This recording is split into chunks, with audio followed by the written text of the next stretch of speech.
Leero mumanya serebu nkuletedde John Cena ngono muzannyi w'ekigwo ekizungu oba kyetuyita wrestling. Nkwaniriza ku Falke Official omukutuuka ogenda okuba ng'oyita okumanya ebyo ebikwata ku baserebu bo ab'enjawulo wano mu ggwanga Uganda ate era ne wabweru wa Uganda. Ate nga gwe anyumirwa firimu ez'ebina Uganda nga zizannyiddwa mu lulimi Oluganda, beera ng'osubscribinga wano ku Falke Official oyongere okunyumirwa nga nte bw'oyiga, kubanga akafirimu ke tulinako ssaawa zino akatambula bakayita First Love oba omukwano omukake. Beera ng'okanoonyako ate obeere nga onyumirwa nga bw'oyiga nga bwe nkugamba. Kati olunaku olwaleero nkugambye nkuletedde John Cena ngono omuzannyi w'ekigwo ekizungu abasinga kye tuyita wrestling oba WWE wrestling, era nga njagala okutegeeza nti ono nzaalwa ya America era nga ate mwana mulenzi ono muzannyi wa firimu, era nga njagala okutegeeza nti y'omu ku bantu abeegulidde erinnya mu kigo ekyo ekizungu oba mu wrestling, ate era nga be bantu abasinga okuba nga bamanyiddwa mu nsi yonna. Era nga njagala okutegeeza nti mwana mulenzi ono ekigo akizannyira wali mu WWE era nga yasayininga nabo oba contract yagifuna okuba nga atandika okuzannya nabo omwaka gwali gwa 2021 era paka ssaawa zino nga azannya awo mu SmackDown brand. Oyo gwe nkuletedde olunaku olwaleero nga tugenda kuba tumusona mpola mpola tumanye ebimukwatako, bazadde be, emyaka gye ate era n'ebyobugagga bye na biki byasobodde okuba ng'afuna mu kigo kino ekizungu. Kati bwe tuba tutandise naye njagala okutegeeza nti John Cena nga ge mannya ge tumanyi aga ring, amannya ge gonna ye John Felix Anthony Cena era nga yazaalibwa ennaku z'omwezi zaali 23 omwezi gwali gwa kuna omwaka gwali gwa 1977 nga wenkoledde vidiyo eno mu 2025 John Cena alina emyaka giri 48. Yazaalibwa wali mu ggwanga erya America mu katundu akayitibwa West Newbury mu ssaza eyitibwa Massachusetts. Bwe tweyongera mu maaso n'okumanya ku bazadde ba John Cena, njagala okutegeeza nti bazadde ba John Cena bonna bakyali balamu era nga njagala okutegeeza nti taata wa John Cena ayitibwa John Joseph Cena ate nga maama we ayitibwa Carol Cena. Era nga bwe tweyongera mu maaso njagala okutegeeza nti John Cena yazaalibwa ne baganda be bana era nga ku bo kuliko ayitibwa Stephen Cena, Dan Cena, Matthew Cena wamu ne Sean Cena. Bwe tweyongera mu maaso n'okumanya ku John Cena oba mufumbo oba si mufumbo, njagala okutegeeza nti wenkoledde vidiyo eno mu 2025 nga John Cena musajja mufumbo era nga mukyala we ayitibwa Shea Shariet Zadeh, nga bano ababiri obufumbo bwabwe obutukuvu bwaliwo omwaka gwali gwa 2020 era nga njagala okutegeeza nti bano ababiri basisinkana omwaka gwali gwa 2019 oluvannyuma lw'okubeera nti basisinkana wali John Cena we yali nga bazannya firimu eyitibwa Playing with the Fire, bw'atu ne yeegomba mwana muwala ono era paka we byatuuka ku lunaku olw'embaga. Wabula nga John Cena tannaba kubanga awasa mukyala we gw'alina ssaawa zino, njagala okutegeeza nti yalina mukyala we eyali ayitibwa Nikki Garcia era nga bano ababiri baali mu bufumbo kumpi okumala emyaka gyali 6. Wabula omwaka gwa 2018 bwe batu ne basobola okubeera nga nte obufumbo bwabwe bwaggwawo, bwatu n'asobola okuba nga afuna mukyala we ono gw'alina olunaku olwaleero. Bwe tugenda maaso n'okulaba abo abaana John Cena b'alina, njagala okutegeeza nti newankubadde John Cena abaddeko n'abakyala babiri ab'enjawulo, musajja mukulu ono talinaayo mwana yenna era nga ye agamba nti tannaba kuba nga atuuka mu budde bw'okuzaala omwana, kubanga okubeera n'omwana kyetaaga ng'olina obudde bungi bw'omuwa, obuvunaanyizibwa bw'omuwa na buli kimu ky'olina okubeera nga nte osacrificing okubeera taata omutuufu, nga ye agamba tannaba kuba nga atuuka mu eyo stage oba tannaba kubeera nga abeera ready okubeera n'omwana, nga ndowooza ye ekirooto kye kyakusooka kubeera nga awummula ebyokuzannya wrestling ate asooke alowooze ku by'okuzaala abaana. Era nga ye agamba nti n'abakyala bonna ababadde nabo tebakiinamuuko yadde obuzibu kuba asooka kukibannyonnyola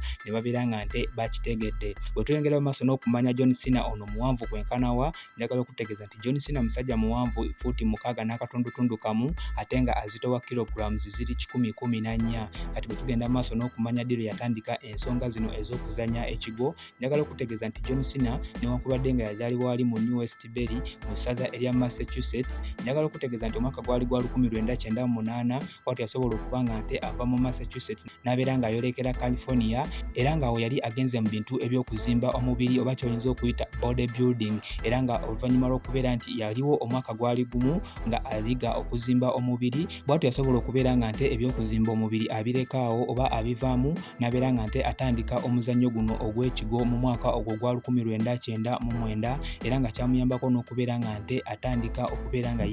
ayolekera olugendo lw'okubeera nga nte amanyibwa. Kati bwe tugenda maaso n'okumanya ddi lwe yatandika okuba nga azannya ekigo ekimusasuza, njagala okutegeeza nti omwaka gwali gwa 2021 bw'atu yasobola okubeera nga nte asayininga contract ne World Wrestling Federation, ssaawa zino nga yakyuka eyitibwa WWE, bw'atu n'asobola okubeera nga nte yafuna contract era n'abeera nga nte atandika okuzannya ekigo eky'ensimbi. Wabula nga nte match ye eyasooka okuba nga nte eragibwa ku TV yaliwo omwaka gwali gwa 2002 era bw'atu n'asobola okubeera nga nte afuuka omuntu omuntu ow'enjawulo oba nga afuuka oyo gwe mumanyi paka olunaku olwaleero. Era nga njagala okutegeeza nti John Cena kukyanga atandika okuzannya ekigo kino ekizungu taddangamu kubeera nga adda amabega okujjako okubeera nga nte ayongera omutindo ku mutindo. Bwe tugenda maaso n'okulaba John Cena ate ddi lwe yatandika okuba nga azannya firimu, njagala okutegeeza nti John Cena newankubadde nga kabaka mu kuzannya ekigo ekizungu ate era nga ne mu firimu bw'atyo bw'ali. Era nga ebintu bino eby'okuzannya firimu yabitandika mu mwaka gwali gwa 2006 oluvannyuma lw'okubeera nti yavaayo n'abeera nga nte azannya firimu eyitibwa The Marine era nga abasinga mwagiraba bulungi nnyo. Watu n'asobola okubeera nga nte yeeyongerayo mu maaso n'abeera nga azannya firimu endala zaali mpitirivu ddala, naddala nga ovudde ku eyo eyitibwa Marine gye yazannya mu mwaka ogwa 2006 kwaliko firimu eyitibwa 12 Rounds ng'eno ya 2009, ne kubeerako firimu eyitibwa Legendary nga ya mwaka gwa 2010, ne kubeerako eyitibwa The Reunion nga ya 2011, ne kubeerako eyitibwa Sisters 2015, Daddy's Home 2015, The Wall 2017, Blockers 2018, Playing with Fire 2019, The Suicide Squad mwaka gwa 2021, Vacation Friends 2021, The Independent 2022, Eden Strike 2023, Vacation Friends Part 2 2023, Jackpot 2024 wamu ne firimu endala ez'enjawulo zazze nga nte azannya. Era nga njagala okutegeeza nti John Cena eky'okuzannya firimu tannaba kuba nga nte akivaamu, era nga ssaawa yonna waliwo firimu egenda okuba nga nte efuluma nga John Cena mwali,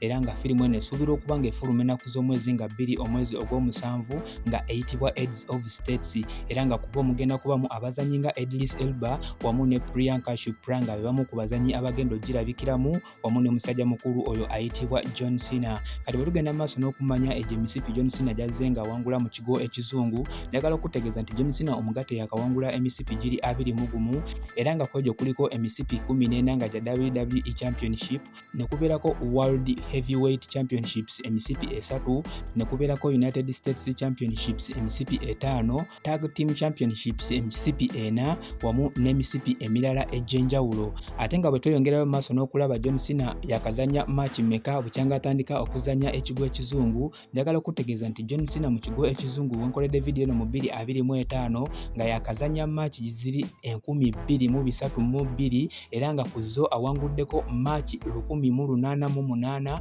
n'asobola okuba nga akubwa emirundi giri 437 n'abeera nga nte akoze draw 57 era nga winning percentage ya John Cena mu muzannyo guno ogwa wrestling eri ebitundu 78.5 ku buli 100. Bwe tugenda mu maaso n'okulaba oyo eyamusikiriza mu kuzannya ekigo kino ekizungu oba ani gwe yakula yeegomba, John Cena akyogera lwatu nti ye yakula yeegomba omusajja ayitibwa Hulk Hogan nga ono muzannyi nakinku mu kigo kino ekizungu era nga y'omu ku baaleka erinnya mu kigo ekyo ekizungu, era nga bingi byazze nga akula amuyigirako ebimuleetedde n'okubeera nga nte naye akola ekyo eky'amaanyi okuwangula ebyo byawangudde wamu n'okubeera nga nte naye erinnya lye lifuuse ery'enjawulo mu muzannyo guno ogw'ekigo ekizungu. Bwe tweyongerayo maaso n'okulaba ebyobugagga bya John Cena mu mwaka guno ogwa 2025, njagala okutegeeza nti wenkoledde vidiyo eno ng'ebyobugagga bya John Cena bikubisibwamu miliyoni 80 mu nsimbi eza dola oba kyoyinza okugamba nti $80 million nga bye byobugagga bya musajja mukulu ayitibwa John Cena, era nga zino ssente zeeyongedde okusinziira ku ezo contract ez'ebbeeyi ze yakola nga ajoininga ekibiina kino ekya WWE wamu n'ebintu eby'enjawulo ebizze nga bijjira ku wini zazze nga afuna ko n'ezo kampani zakola nga brand ambassador waazo nga zimuyambyeko okubeera ng'ebyobugagga bye bibeera byeyongera buli lukya. Sigenda kuba nga nsukkawo ne John Cena okujjako kutegeeza nti yoyo abadde John Cena ate gwe atuguddeko olunaku olwaleero beera ng'osubscribinga eyasubscribinga eddayo balekwe kumira ku mukutu ogukutuusaako serebo wano mu ggwanga erya Uganda ate ne wabweru wa Uganda wamu n'okuleetera firimu ez'ebina Uganda nga zizannyiddwa mu lulimi Oluganda. For now sigenda kuba nga nsukkawo, Mukama Katonda akunkuumire. Bye bye.